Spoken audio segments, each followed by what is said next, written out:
The Florida Podcast Network, the voice of Florida.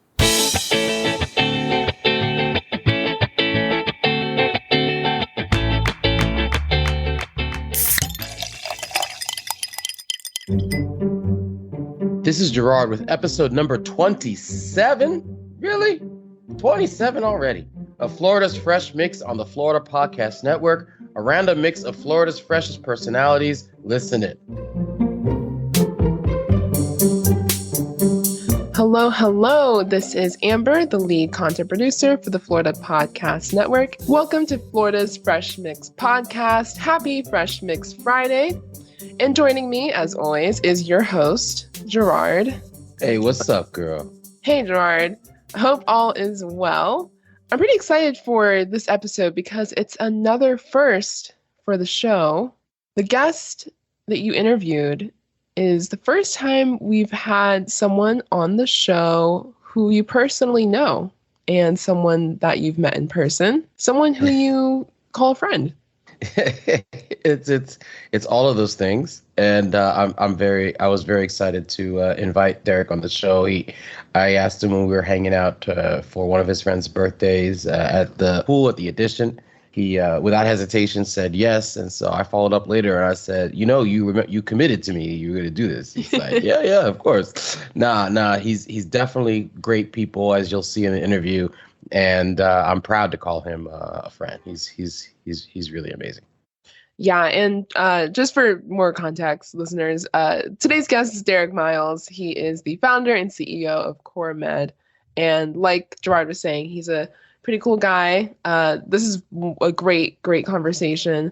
Can I do a little? I used to be a child actor, as you might have heard, and I did a ton of commercials when I was a kid. Can I do a little plug, little advertisement here? You can do whatever your heart desires. If you want to fulfill the inner actor child in you, this is the place to do it. Okay. All right. Here we go. All right. This is going to be off the cuff. All right. So my boy, Derrick Miles, is not only the founder and CEO of CourMEd, he's also a visionary. Now, if you're wondering what is CourMEd, you need to Google that right away. It's a company that delivers healthcare products and services right to your door. They'll deliver medications to your home, to your office, to your hotel. This is Miami Beach. So, if you're at the club and you're having heart palpitations for reasons that we're not going to talk about here, they'll deliver a doctor right to you right there. All right. So listen, CourMEd gets you the health right at your door, right up in your face, right where you need it. So go to CourMEd.com and make it happen, because nothing's more important than your health. Wow, Gerard, that was 100 times better than anything I would have ever come up with. Let's hope it's CourMEd.com. Yes. Gerard, if CourMEd.com doesn't get more hits just from that amazing commercial plug you just did, I don't know what will, okay? I try my best, and they I'm just waiting for a check. Yeah, exactly. But no, seriously, folks, this is a great conversation filled with lots of laughs, and it's very insightful into who Derrick is and how he got to creating CourMEd. And as a quick spoiler alert, this is not Derrick's first time being a CEO. So we'll just leave it at that. Well, folks, let's roll into this interview. Here is Gerard's conversation with Derrick Miles of CourMEd, aka Gerard's new bestie. That's right. Hello. Listen, Fresh Mix audience, you can hear it in my voice already. I am super excited because we're doing something that we haven't done before on this show.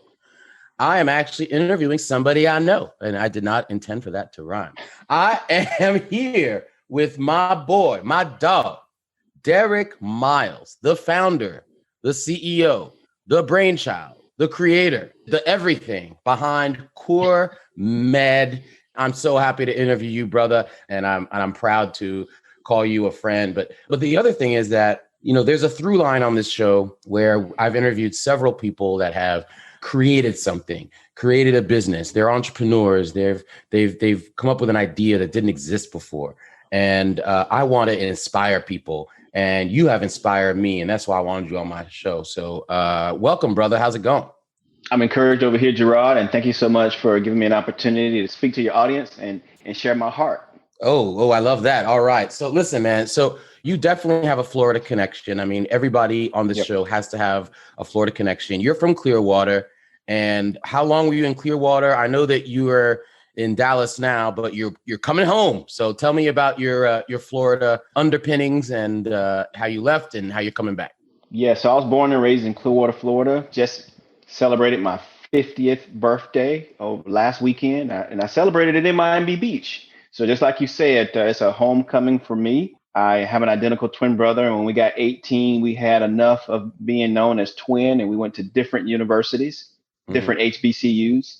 He went to Florida A&M, and I went to Bethune-Cookman in Daytona Beach. Studied medical technology, got a minor in chemistry. More Florida connection. I was recruited to the University of Miami to become a physician.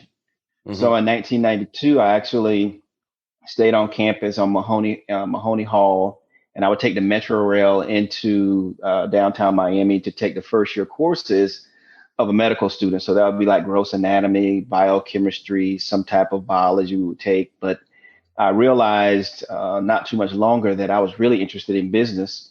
And I saw the opportunity to connect business with medicine. And I found out about a career called hospital administrators. Right. And I decided to become a hospital administrator, got really lucky and blessed. I met the CEO again of Florida Connection at Tampa General Hospital. And there was a brother as CEO at the time, Dr. Bruce Siegel, who actually took me under his wing. He was in the process of taking Tampa General from a public facility to a private institution. He got a lot of heat around that. So I think one day I was coming in the office because he used to save these magazines for me. And he calls me into his office. He says, Derrick, I don't know how much longer I'm going to be here because I don't think people have a real good appetite for us, moving from being a public hospital to being a private institution. But I'm really impressed with you. And I have a friend who's the CEO at UAB Hospital in Birmingham, Alabama. I'm going to write him a note, and I want you to be his intern for the summer. And just so happened, the guy's name is Kevin Lofton. He's like the highest paid hospital administrator ever. And I got a chance to work with him and learn from all of his idiosyncrasies. And I actually became a CEO at the age of 31 because I got a chance to learn from the best. But by the time I turned 37, 38, I realized that hospitals were a little bit too slow for my innovative juices. And I decided to become an entrepreneur. So I finished up graduate school at UAB and decided to come back to Florida to cut my teeth in hospital administration at Shands at the University of Florida, the Gainesville campus, and I also worked at the Jacksonville campus. Around 30, when I got around 37, 38, I decided to become an entrepreneur. And similar to most entrepreneurs, I had some colossal failures. But one of my mentors, his name is Fred Fisher, whose name is on the building at the University of Florida, of the accounting building. It's called the Fisher School of Accounting. We were having lunch one day and he says, Derrick, healthcare. He says, go back at it, go do a startup in the healthcare arena. And I guarantee you'll work out better because what you were doing, it wasn't in your, house, right? House of influence, house of expertise. People can pull a wool over your eyes if you don't know what you're doing. In healthcare, they can't do that. He says, so find something in healthcare that's unique and take advantage of it. So when I started looking around, what was popular was crowdsourced delivery, Uber, Lyft, Grubhub, Postmates, you name it. And they had this model of using, drivers to get food to different places, people to different places. But as I mentioned before, healthcare is slow, right? So they were still using mom and pop couriers. So we took that model, crowdsourced delivery, and brought it into healthcare and started doing prescription delivery. Today, we're a much different company. We actually, deliver vaccines, monoclonal antibodies, IV vitamin therapy. You came, and I'm very proud and honored that you came to our launch at the Edition Hotel. So the Edition Hotel is a 5-star hotel there in Miami Beach. And when guests are on property, they can get all their healthcare products and services delivered while they're on site. So I was cooped up during the pandemic. I just wanted some, free food and drink at the Edition, man. I didn't even know you. Whatever. Okay, so don't give me props for things that I did for selfish reasons. Okay, but yes, it was a great launch event, and I am glad I met you. I met you twice. I thought I met you twice, and you know why. So listen, there's a ton to unpack there, man, and I remind my audience every once in a while, this is not intended to be a political podcast in any kind of way, But certain things happen, and you're uniquely positioned to answer this question. We've got a dramatic increase in bomb threats happening at HBCUs these days. And you went to an HBCU. Tell us where you went. And I want to know, first of all, I want people to understand, before we get into the bomb threat issue, I want people who have never been to one. I have not been to one. I have friends that have been.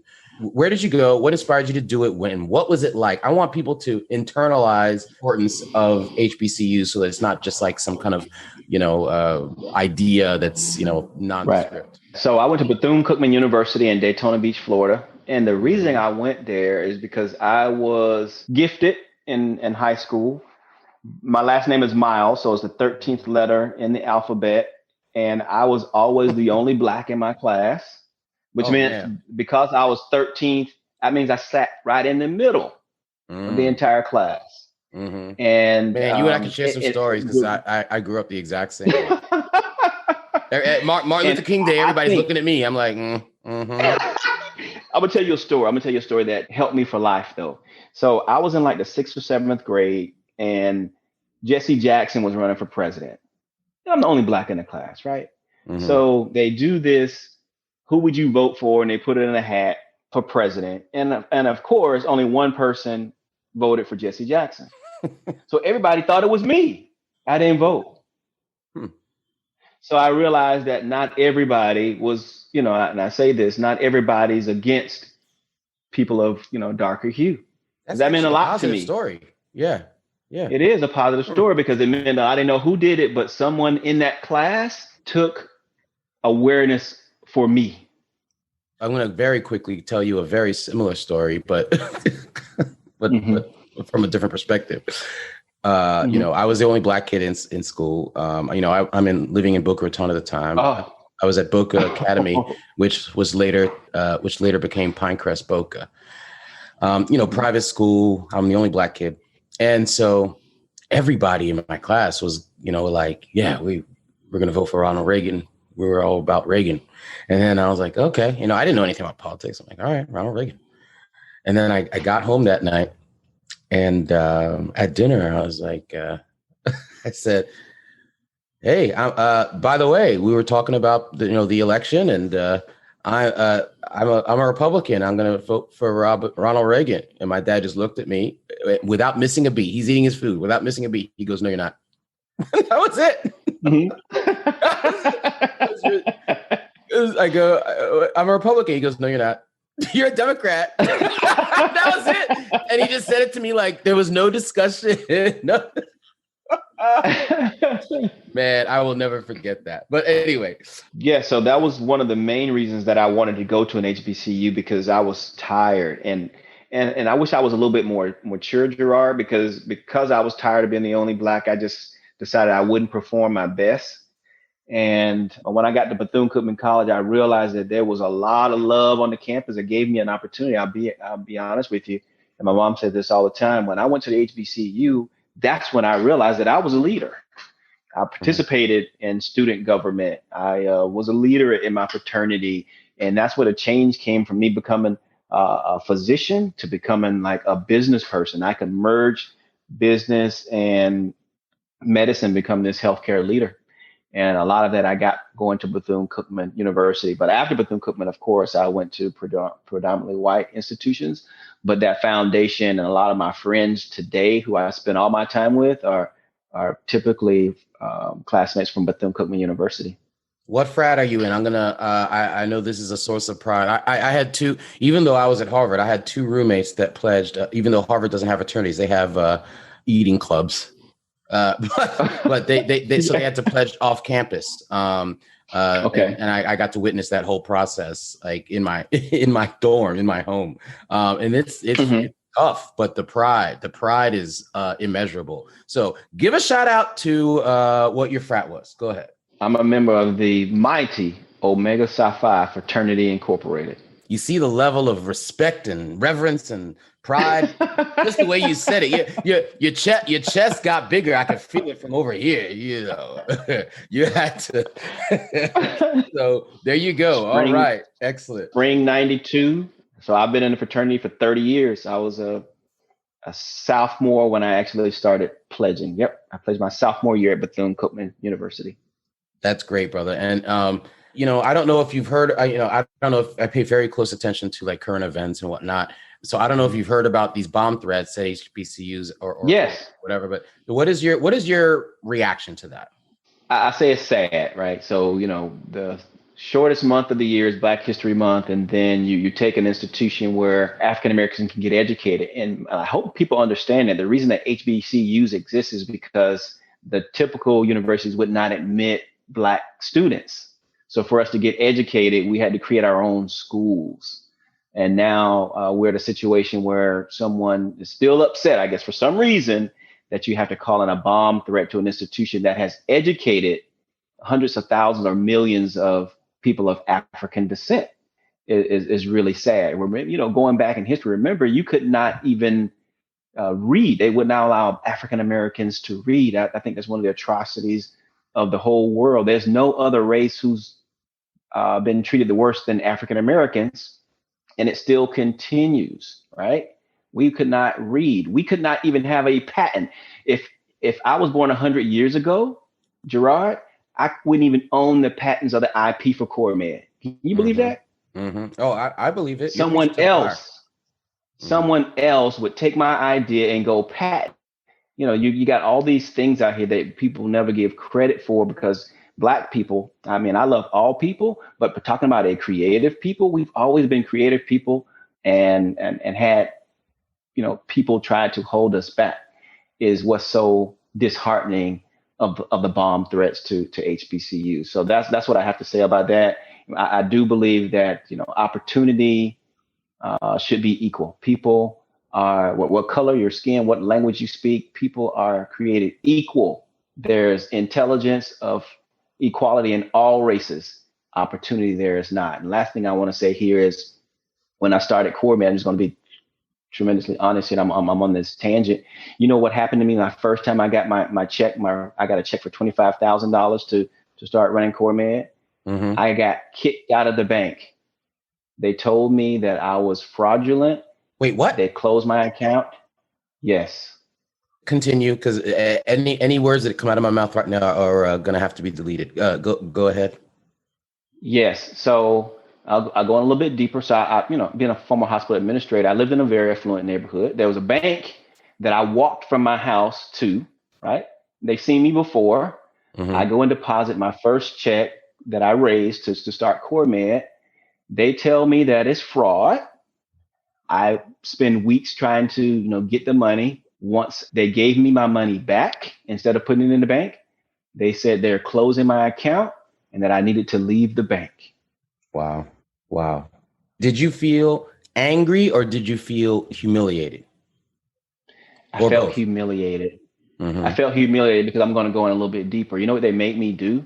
They made me get on the line with my investor, and they wanted my investor to call them at the bank. This is Capital One Bank. Mm-hmm. So when my investor gets on a call with them, they proceed to tell him that I was taking the money and putting it in my personal account. I didn't have a personal account, just had a business account. Wow. So if I had known this guy for 20 years, imagine what that would have did for my relationship with him. Mm-hmm. He would have not believed in me. He would have thought that I was trying to take his money. So unfortunately, this is the stuff that we still have to deal with as people of dark hue in this country. He supported you. He stood by you. He stood by me. Yeah, he knew me. Yeah. That's unbelievable. See, these are the stories that I think that people don't get because they don't have to experience them.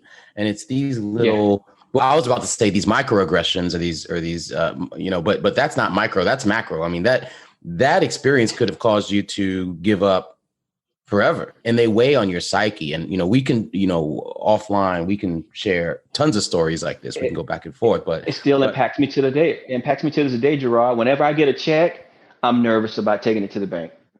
Yeah. It's kind of a form of PTSD. Now, I'm not trying to, equate racism to, our brave soldiers that go out there and put their lives on the line. But there is a lasting psychological impact to these things that happen in your life. And when you know that it's only because either it's only because you're Black, the color of your skin, or you have to wonder, is it because of the color of your skin? Either way, it's just as painful, and other people don't have to experience that. So before I wild out, so I'm glad you told the story. It has to be told, and I thank you for that. I'm interested in knowing what got you interested in healthcare in general. Let's look at it from 10,000 feet. What got you interested in healthcare in general? Man, I've always been a servant, man. I just always had a servant's heart. And even when I was in high school, I would go to the local hospital. And first of all, man, we're Black. We got to be careful with our language. No, not servant. You live to serve or something. I don't know, something else. That sounds too slavey to me. Okay. Okay. You love to give back. You love to helping people. Yeah. Yes, I think today, right? So I'll tell you a story. What happened recently? I love putting smiles on other people's faces. That's what I'm talking about. And because I've been able to experience a part of life that most people haven't been able to experience. I'm blessed for that, right? So case in point, when I turned 50, we were able to rent this huge yacht and jet set around, Miami Beach. So we had, some of my friends from undergrad, people that I grew up with, had an opportunity to ride on this luxurious yacht that they probably never had an experience to do that. And I noticed that people were having a really good time.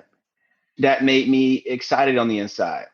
Then we get back to the Edition, because I've been working with the Edition for so long. They actually gave me access to the penthouse over the bungalow. I mean, it was a huge spot, Gerard, man, just really nice. And I can just tell that people were really enjoying themselves. So those are the things that I have always enjoyed, is doing for others. Life is about what you do for others. People will never forget how you make them feel. And that has always been something that motivated me, man. And that's how I got into healthcare. I saw that's the biggest way for me to make an impact. And I'll go into a deeper story. My story, really, because I experienced so. Hold that thought. But I want to co-sign on what you just said, because I don't think that people understand the meaning of the story you just expressed. It's kind of like, oh, you took some people on a boat. They haven't been on a boat before. That's not. No, I'm telling you, what you just said is actually very meaningful, because I know your humble beginnings. I know, when you talk about your friends that you grew up with and went to school with, et cetera, this might be the only time that some people that were with you had ever had that experience. And it might be the last time they'll ever have an experience like that. Whereas for me, it's called a Sunday, so. So my point is that, when your eyes get wide, and there's the big smile, and they're having an experience, for some of them, I'm sure it felt like a movie moment, like some of them probably haven't even been to Miami Beach before. Like, you take for granted, like, Miami Beach is like in so many TV shows and movies and whatever. When you just live here, you're like, meh, so I don't want to downplay what you just expressed as far as sharing that experience with others. And so anyway, go ahead. Yeah. So, and you're right. One of my fraternity brothers, he lives in Miami, and he told me, he's 53 years old. He had never been on a boat before. So he made a lot of videos that I saw him post on social media, just being really thankful. And then, he was showing the penthouse at the Edition. It just really blew him away that he had an opportunity to be there. But the foundation of why I like to use the word, I say, encourage others, is because that comes from a point in my life when I became very discouraged. So I experienced so much success so early, and being around these individuals who I would say who was kicking butt in life, and they brought me into their circle. Once I became an entrepreneur, I knew what failure felt like. And I had never known before that failure was part of the success formula. When you show it on television, people talk about it on these podcasts, very few people talk about their failures. So when failure happened to me, I got to a very dark place when I thought about taking my life, right? But I had friends who were around me who called me out of the blue, and they were like, hey, Derrick, I just don't know why I'm calling you today, but I just felt you need to be encouraged. Hang the phone up, phone rings again. Friend from another area says, Derrick, you just came into my mind, my spirit today, that you needed a word of encouragement. And that happened like 3 different times. And at the end of those 3 phone calls, Gerard, I didn't want to take my life. I was out of a dark place. I had been encouraged. A word of encouragement had changed my outlook on life. Well, that sounds like a couple of things. That sounds like divine intervention, and we don't need to get into any kind of religious discussion or whatever. But that sounds like divine intervention, and also it shows the nature of you having built a reservoir of goodwill with people that would care about you enough to reach out to you in those dark moments, and they might not have even had known the depth of your sadness at the time. That's a beautiful thing. And what I'm trying to get to really drill into people's heads is there is no shame in failure, Right. And until you've come out on the other side, you don't realize that. And I wish people would get that. Tell us how we got from there to the idea. I mean, you talked about you were doing, these delivery services and whatnot, but yes, you only launched CourMEd in 2018. What led up to that? I mean, I think the reason I really want to pick your brain, brother, is because I want people to understand that it's one thing to have an idea in your mind, and then another thing to execute. So how did you actually do it? Yeah. So one of the things that people are not familiar with is the fact when I worked in hospital administration, because I was African American, we tend to get the jobs at what they call safety net hospitals, the hospitals that don't have a lot of resources, the hospitals that find it difficult to recruit talent. But guess what? When you run a startup, what are some of the issues that you have? You don't have a lot of resources. You don't have access to the best talent. So when I started CourMEd, I didn't need $15 million to start the company. I had 15 years of experience of running healthcare organizations without a lot of talent and without a lot of money. So this was just something I had done before. So we learned a couple things, right? One, we learned that to make money on every delivery, you could not be all things to all people. So I think if I was watching CNBC today, they came out with the earnings for DoorDash. Of course, they lost money again, right? They raise a lot of money, but they continue to lose money. So the first thing that we decided to do was fix this. How can we make money on every delivery? And within 6 months, we had already determined or found out through operationals how to make money on every delivery, right? So it wasn't an issue for us. We didn't have to go and raise a whole bunch of money because we weren't burning cash like that. Still, the margins were low, but we had figured that out. So after 1 year of operations, and we took the margins from operating at a positive on every delivery, we put the money into marketing, brother. Wait, hold on a second. Are you gonna tell me what the solution was for making money, or are you just gonna keep that in your back pocket and be cagey about it? You're like, we figured it out. Don't give up any recipes. I'm just saying. I'm not trying to. Yeah, I'm just well. The key is, and I'll say this, right? So when you look at CVS and Walgreens, they're on every corner. They make themselves ingrained in the local community. What we found out is independent pharmacies were so hungry for patients is that they tried to provide their service for all of Dallas. So how are you going to do that when you have less resources in the CVS and Walgreens and you don't even have a name in your own community? I would ask people, hey, have you ever heard of such and such pharmacy? They live right down the street from it, and they'll say no. So what we were able to do is work with certain pharmacies and allow them to provide a service in their community. They became a true community pharmacy. And instead of us making deliveries 15, 30 miles away, we made deliveries 1 to 2 miles away. So you had more drivers delivering in their neighborhood, and they felt safer, right? They're not delivering people. They're just delivering a package, a sealed package. So it made it that much easier. We also identified the people who are more reliable to make deliveries. You get an Uber, Lyft, Grubhub driver, the turnover in over a year is like 95% will turn over in 1 year. Oh, wow. We identified the type of drivers. Yeah, we identified the type of drivers who are loyal, and we recruited those type of drivers on our platform. So those are the things that we've learned and how to make money. I'll be honest with you, we are I would say sunsetting that business. Let me tell you why. Because once we started marketing and we got on the radar of Google and Microsoft and AT&T and Merck and the like, we learned that there was opportunities for us to move up the revenue stream And so instead of making $3 or $4 on a regular, pharmaceutical delivery, there's things in our platform now that we're making, 500, 1,000, $1,500 for products and services. So we are sunsetting just the delivery aspect of the business to really embrace concierge delivery of products and services. How much did you have to study, look at, the Ubers and the Lyfts, that whole model, because that has nothing to do with healthcare. I mean, you're a healthcare guru, but not a delivery guru. So like, how much did you have to study that stuff? At the beginning, a lot. Yeah. So I watched them a lot. I actually drove on a platform in the state of Texas called Favor to learn the business, how it all worked. I probably worked for Favor for maybe 4 months. Wow. You actually did it. I was a driver. See that's what I'm talking about, folks. You got to get your hands dirty. You got to put yourself in the situation. I mean, there's nothing like hands-on learning, right? Yeah, so I was able to figure it out. I was able to look at their app and understand what we needed to do as far as being able to communicate with our patients, give them an opportunity to rate our service.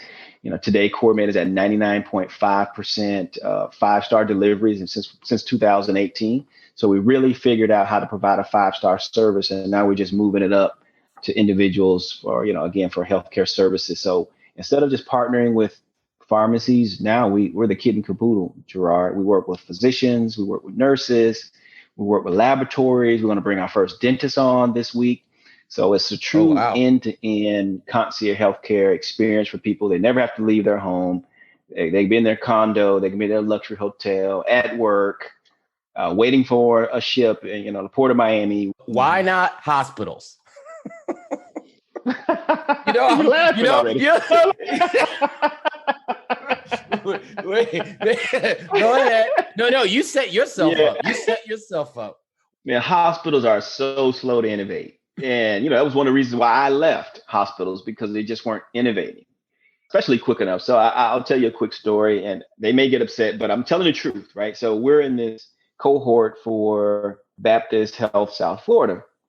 And once we decided that we would start delivering the COVID-19 tests, the rapid PCRs, the antigen tests and the like, I said, hey, I think I have an opportunity for you. Well, as we provide these testing to the tourists that are coming into South Florida, maybe we can use the Baptist Health South Florida labs, and we can pay you guys for, administering our results. So they're like, hey, Derrick, that's a cool idea. Let's meet in 2 months. I'm like, really? 2 months? I need to get going next week. So I had to find another partner. Right. And the next week we were doing, COVID-19 testing at the Edition Hotel. We had 3 different groups, one from Italy, one from Australia, one from Israel. We had conversations with a children's hospital. We're probably talking with them for over a year, Gerard, and nothing just came up. But hospitals are laggards when it comes to innovation. Last thing that I'll mention to you is that when we first launched the company, me being a former hospital administrator, we had hospital colors, red, white, and blue, because, hey, we thought we were going to come in and innovate for hospitals. Hospitals just never caught on. We don't have one hospital partner. So now we've changed our colors from a model that typically started from a B2B business to a B2C business. So the colors now represent customers instead of institutions. As an attorney, when I get a new client and I need to draft, some kind of contract for them or understand their business, I ask them the typical question. Mm-hmm. I am your customer. Who am I? Yeah. So typically our customer is an individual, a household that prefers convenience. And 2, they're looking for a way to save time, right? Mm-hmm.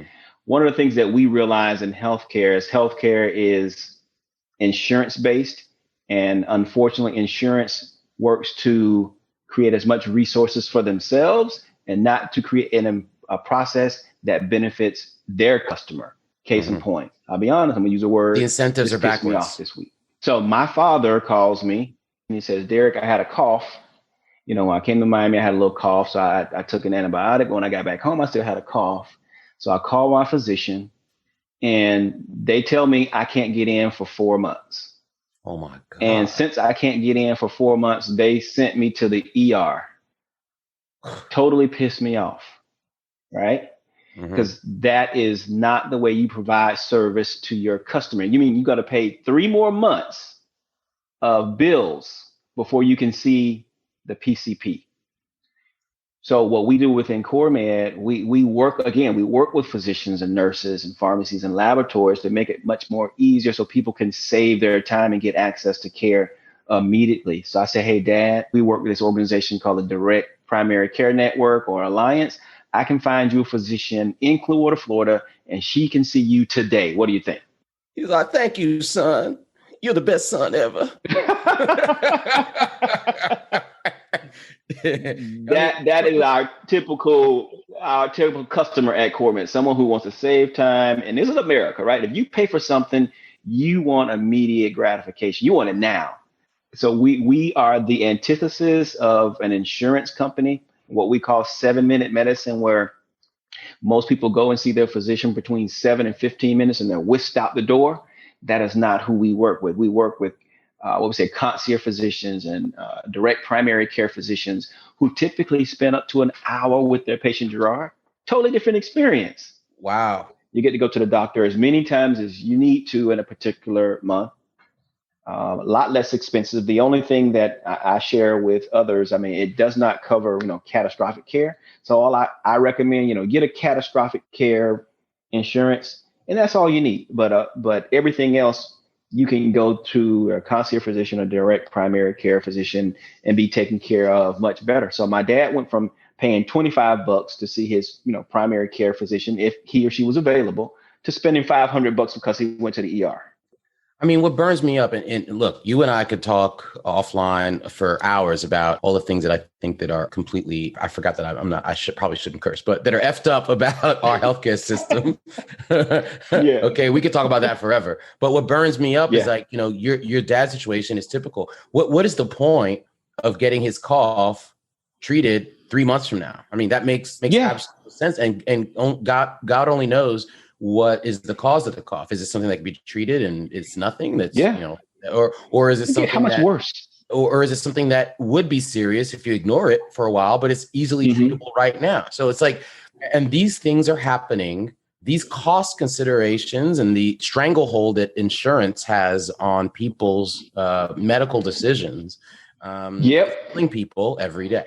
And so I don't want to go on a rant about that. So it seems like you found kind of a hole in the market. I mean, before I met you, I didn't know anyone doing this thing. Do you have, I already know the answer to this, but do you have competition? No, there's no one doing what we're doing straight up. There's no one who works with physicians and nurses and pharmacies and labs and now dentists to provide the service of what we call an end-to-end concierge healthcare experience. This is one thing that we do know. We are being followed very closely by big companies. Anytime I post something on LinkedIn, I see Amazon, I see McKesson, I see Lyft, constantly following what we're doing. And then you'll see something, I would say case in point, McKesson makes a post maybe 2 months ago. Hey, we did our first monoclonal antibody at a independent pharmacy. We had been doing it for 5 months. So, so we know that people are following us. And it's a beautiful thing that we have a relationship with Microsoft because Microsoft gives us no geographical boundaries. So we've touched patients in Mexico and Israel and Australia and Italy, right? Because of Microsoft is only one of 4 companies that has a presence in every country in the world. So anyone who requests CourMEd services, we can be there overnight. So here's another problem that we solved, right? So I was talking to this reporter yesterday because typically when companies scale, they have to set up, get a building, put a whole bunch of employees in that particular city. Because we work with partnerships like Microsoft, they work as partners. They use partners to grow their platform. Same thing we do. We can be in Miami, and because of our partners, Gerard, we don't have any employees there physically managing anything. We manage them from a central hub in Texas. But Florida already creates more revenue than our Texas market. And we don't have one employee in Florida yet. So through partnerships where we just entered Seattle and Portland, all of California, Las Vegas, Scottsdale, Arizona, and we're working on a partnership that we think will close within the next 30 to 60 days that will put CourMEd in every state in America, and the lion's share of our customers will be able to work from home. We won't have to have all these buildings. So outside of employees, as you probably know, buildings are the most expensive expense for a corporation. So we're able to, remain, profitable because 2 of the most expensive expenses that we get to manage, employees and buildings. Now, this is a great segue into my next question that I've been waiting to ask you, and I actually don't know the answer to this. How did the whole connection with Microsoft happen? And I'm sure that my one or two of my listeners know what Microsoft is. It's owned by this guy named Bill Gates, who used to be the richest person on earth, but now he's way behind. I'm not going to diss Bill Gates ever. You know what I mean? That guy is an inspiration to me. And you know what I love about him and Melinda? Their heart is in the right place because they don't, I don't even hear them, talking the talk. They don't talk, they just do, So I'm very curious to know how their investment came about. Yes. So I had an opportunity when I was much older in life to go to Stanford University and learn about startups. And when I got back to Dallas, I connected with every person that graduated from Stanford. And one person who was a graduate of Stanford is a young lady by the name of Denise Hugheni. She's a double Stanford degree, went to Stanford for undergrad, immediately got accepted to Stanford GBS. So Denise was just so smart, member of Mensa. And once I was telling her about what we were doing, she says, you need to meet Dean Jones at Microsoft. And she introduced me to Dean Jones at Microsoft. They invited me out. They have this thing called Microsoft Startup Saturdays. And Dean Jones took a liking to CourMEd. And I talked to Dean yesterday, and Dean has been a champion for CourMEd for the last 3 years. And when Microsoft decided they were going to put a $50 million fund out to help small businesses, CourMEd was the first company that they funded. And because we were the first company that they're funded, that, we talk. And here's the thing I like about them. It's not just just like you say, it's not like the talk, it's the doing. So what Microsoft said to me was, Derrick, we're not going to do a whole bunch of, blog posts and video commercials like some of these other companies. He says, we're committed to getting you to your end result. Your end result, you told us, was liquidity event. We're here to help you get there. And they have done that. Yeah. So we have already talked about a next round of funding, which is 8 figures, which will get us to where we ultimately need to be to get to a liquidity event. As I mentioned before, I became a CEO at 31. I'm 50. I have no desire to run a company for another 20 years. Right. So I believe that the goal is not just to build a company that's a going concern, but you want to build a company that you can sell. And that's where generational wealth comes in, because my favorite book says a good man leaves an inheritance to his children's children. So one day when I'm dead and gone, my great grandchildren can look up on a wall and say, hey, my granddaddy built this for us. Was that Rich Dad, Poor Dad, or is something else? No, that was the Bible. Oh, man, you know what? We might have to cut that part out, but you know what? We'll leave it in. We'll leave it in. My dad is gonna be upset with me, but okay. I was trying to act smart, like, oh, I'm well read. Like,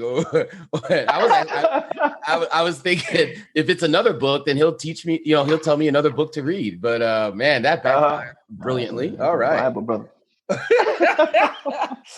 So. And by the way, look, I did not intend for this to be a commercial for CourMEd, but you mentioned liquidity event. So in return for this commercial for CourMEd that you're getting right now for free of charge, I've been an M&A attorney my entire life, worked for the best law firms in the world.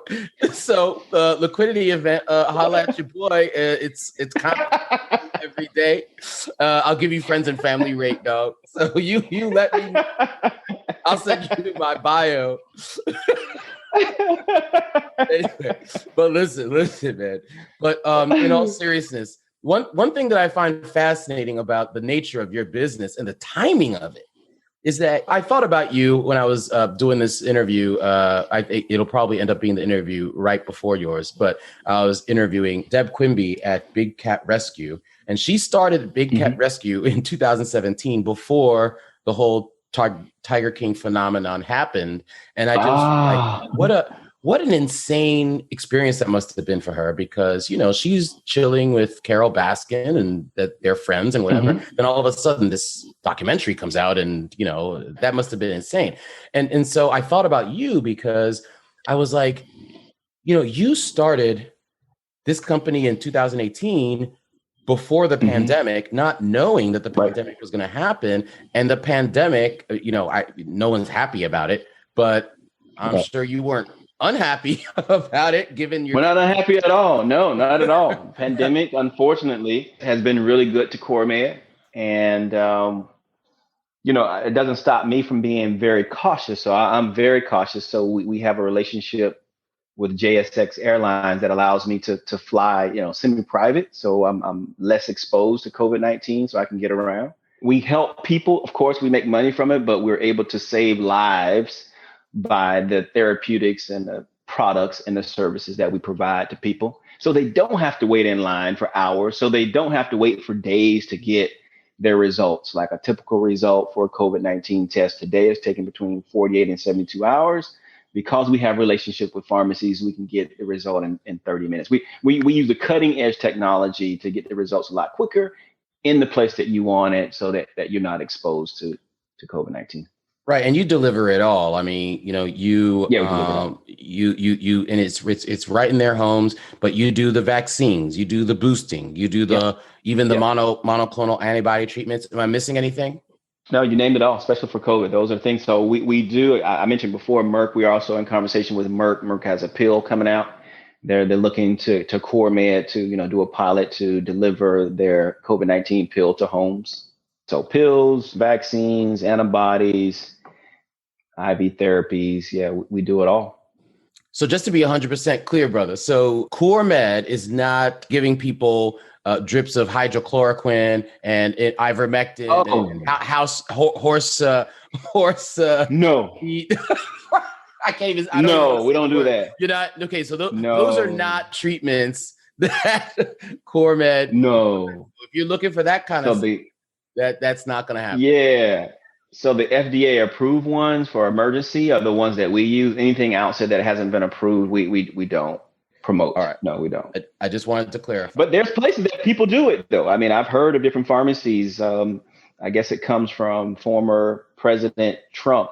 This one lady was saying she's, you know, and if you're a Republican, from what I understand, they're ordering a lot of it. I can't think of the name. I think it was the chloroquine one, but they're selling a lot of it because what ivermectin, hydrochloroquine, something like that. Well, yeah, those we haven't touched those, but they are popping off the shelves in lots of Republican type areas, from what I understand.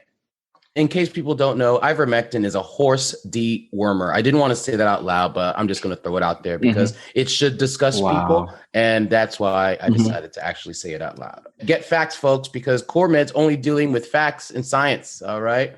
Absolutely. Nailed it. So listen, before we wrap up, brother, fun fact, you do have a twin brother. And so when I first met you, it was at the launch of CourMEd at the Edition, and great event. And I saw you speak, and you were dressed to the T, and I was like, man, this dude is. We met through a mutual friend, Harvard grad, Greg Branch, who I love to death.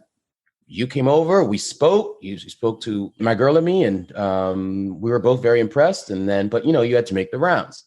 Then you came up to me again. And like, hello. And I'm like, first of all, wait, you think you're so fancy that you're gonna go upstairs to whatever suite you're at. You're gonna change your clothes and come back, and you're gonna forget that you just talked to me 15 minutes ago. Like, I was nice about it, but I was like, man, this dude's tripping, That's how I found out you had a twin brother. I was offended. I was offended that you forgot who I was. and then you had the audacity to go upstairs. So bad. So listen, I've met a handful of twins in my life, but for the most part, they've been fertile. And I've only met a couple of identicals. So just tell me what's that like, man, because these type of things must happen, a lot. I mean, y'all look exactly the same. It's great. It's great. I think growing up, it was fun, right? But then once you got to adolescence, it wasn't as fun anymore because you didn't have your own, I would say, my identity. I was still being called twin. I mean, my name is Derrick. You know, everybody could, hey, twin, hey, twin, hey, twin. So when it came time, when we turned 18 and start, make a decision to go to university, we're like, I really want to develop my own identity. That's why we went separate ways. But we're like best friends today. We talk almost every day. But lots of fun growing up as a kid. You had a built-in friend. But once you became adolescence and you wanted to become yourself, it gave us a chance to develop our own identity. And now that we have our own identity, we're like best friends. Now, what's his story? What's he doing these days? And what's his name? Yeah, his name is Derrick Miles. He actually works for a company called Medtronic, and he's a salesman for what they call implants. So if someone is going under the knife and they need a particular implant, it could be a heart implant, it could be an orthopedic implant, he would be the one at the table, passing those implants to the doc or to the tech, et cetera, et cetera, et cetera. Okay. Yeah. I'm glad that you specified what type of implants, because we're in Florida and I'm in Miami. People think of one thing in particular. So there are other types of implants, folks. Okay. So there's this whole idea that, twins have a special type of connection. Like if something happens to a twin, far away, the other twin can feel it. And I'm not saying that I don't doubt that, but it might not happen with everybody. But I'm sure, I based on what I've seen in the past and the documentaries I've seen, it does seem like it is somewhat of a phenomenon. But maybe it doesn't happen to everybody. What are your thoughts on that? Have you felt that there's kind of a ethereal connection, a spiritual connection between you two, or not really? No, not really. But my mother has it. So I'll tell you a story. So being from Tampa Bay, Clearwater, Florida, we have 2 Super Bowl championships. So the first time the Tampa Bay Buccaneers won the Super Bowl, I went out to California, and I kind of felt that someone was following me. I felt that I was about to get jacked. Mm-hmm. And so because of my spidey sense went off, I made sure that I ran into an area so I can kind of get away. And I'm in California, and my mom's in Florida, and she's ringing my phone like 2:00 in the morning. She says, Derrick, are you okay? I'm like, how did you know to call me? I just felt that something wasn't right. I'm like, well, let me tell you, Mom. Let me tell you, this guy was, kind of sizing me up. I guess he saw that I was there for the Super Bowl. He saw me as a potential target. Yeah, that happened. So my mom's been able to do that, not so much with my brother. Okay. All right. Interesting. That's real world talk. All right. I appreciate that. So listen, man, I've pulled so much from this interview, and I did learn a lot of things about you and your story and your journey that I didn't know before. And that warms my heart on a personal level. Before we go, do you have any events or anything else coming up that you want to promote while you're here with me on the mic? Yes, several. Wow. So because we received a grant to actually open up a regional headquarters in the city of Miami Beach, we have a number of events that are happening at the Miami Beach Convention Center. So if there's any type of healthcare need that you have while you're in the city of Miami Beach, all you have to do is call 833 CourMEd. There's a couple conferences coming up in Miami Beach. One of them is called the Vive Conference. I'll be a speaker there. Then you have Emerge Americas. I'll be a speaker at that as well. And we officially started partnering with local hotels, right? So if you're staying on Miami Beach and you have any healthcare need, just call 833 CourMEd. We'll bring it right there to your hotel room. Sounds great. And just so everybody knows, CourMEd is, correct me if I'm wrong, but it's one word, CourMED, all one word, right? All one word. You got it. There you go. And where can people catch you and follow you on social media, brother? The best place to follow me is on LinkedIn. We do have a person that manages all of our social media. So we do have a presence on Twitter and IG and Facebook. But for me, I spend my time on LinkedIn. So you can just type in Derrick Miles and then type in CourMEd, and you can hit the follow button. And, we're pretty active. It was quite a bit that we have going on with our relationship with Microsoft and Google and Worksite Labs and Merck, so quite a bit to keep up with. All right. Sounds good. We're going to include links to all of them. Oh man, I was about to say all of them on, well, I just said it, I guess. But we're about to include links to all of them on our show notes. So sorry, Amber, my producer.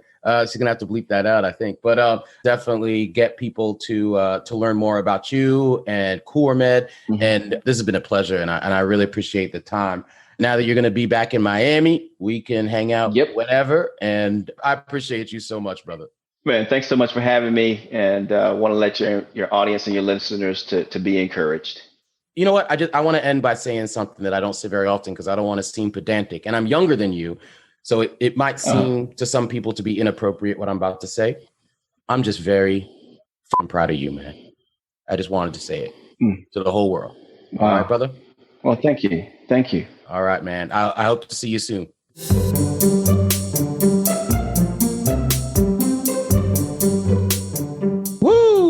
I loved interviewing my friend Derrick for this podcast, but let me tell you something. I mean, once again, we have yet another shining example of a guest who has matched their passion and their talents with how to make a living, monetizing your passion and your talents. And this is something that we've seen over and over again to such an extent that it's hard for me to try to find other things to talk about in this fresh take that doesn't have to do with entrepreneurialism and passion and people making a living out of doing things they love. But here's yet another example. But here's something else I pulled from this interview with Derrick. And a lot of this stuff I knew before because he's my boy. But think about this. One simple phrase, and I know you've heard it before, but here are concrete examples of why you should never give up. Never give up. In this interview, we talked about the story of him trying to present that first investment check at the bank and how they rejected him for whatever reason. We don't need to speculate, but they rejected him. Maybe he didn't look the part. Maybe he didn't seem confident enough. Maybe it could have been a variety of other reasons, but he could have given up at that point. And he talked about how humiliated he felt. So that's just one possible moment of reflection that he had to push through to continue on to the point where he is now, which is a success story by any sense of the word, by anyone's determination or anyone's assessment. Derrick Miles is a success story, and he's only at the beginning. But that could have tripped him up. That one incident could have tripped him up. And I've been there. This is not a show about me, but I could give you several examples of things that people have told me that I could have stopped in my tracks. And maybe that will come up another day. But then look at another example with Derrick where he felt like such a failure, he wanted to end his own life. Now, this is not the first time you've heard this kind of story, but it is also another example of why you should never give up. Married with that story is not only his desire to push through, but he didn't do it on his own. He was thinking about giving up and ending it in the most dramatic way possible, ending your life, but then something sparked something in the spirits of people who cared about him that just happened to be so well timed to talk him off the ledge, motivate him to persevere and to push forward. And I always say, just push forward one more day. But this is also an example of the power of reaching out. So on the one hand, it's your job personally to not give up. But to the outside world, the people that care about you, it's their job to reach out.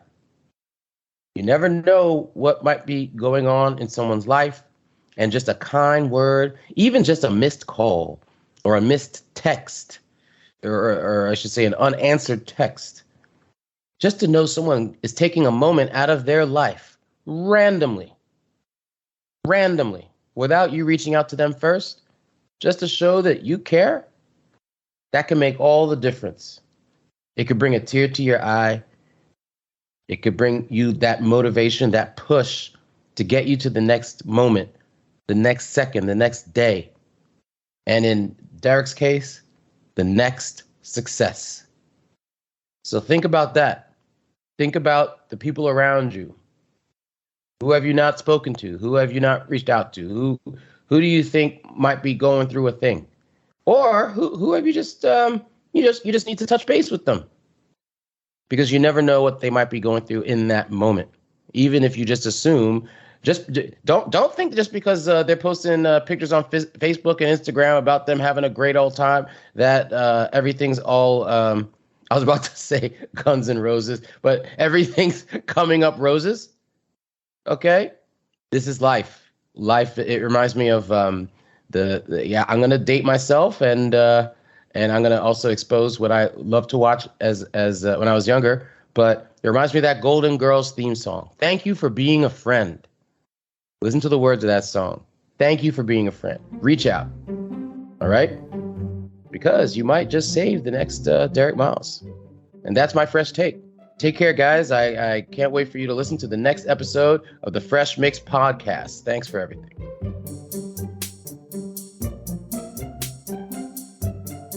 For details and show notes about today's show and our guests, go to freshmixpodcast.com. I'd really love your feedback, both on today's guest and on my fresh take. The Florida Podcast Network has a closed Facebook group exclusively for superfans of their shows, like Florida's Fresh Mix. So we all look forward to hanging out in there with you. Just search for FPN Insiders on Facebook to leave us comments, get early scoops, contests, and other special treats. Or you can just complain about Florida's, I don't know, why during spring break do people have to shoot each other? I don't understand this. Or shoot at each other. This is a time of love and just hanging out and dancing. And right now, you know, in Miami Beach in particular, you've got the crossover between like the Ultra Festival and the Miami Music Conference and spring break. And it's all jumbled up into one. So there's a lot of cray. But why can't it be happy cray? Why are you bringing a gun into all the Florida hotspots in the first place? What are you trying to shoot at? Tequila? What are you trying to shoot at? A dance move? Come on, y'all. Get it right. Act right. All right. So anyway, be sure to visit all the great shows on the Florida Podcast Network. You can find them at floridapodcastnetwork.com. Keep catching Who's Fresh in the Florida Mix with Florida's Fresh Mix podcast.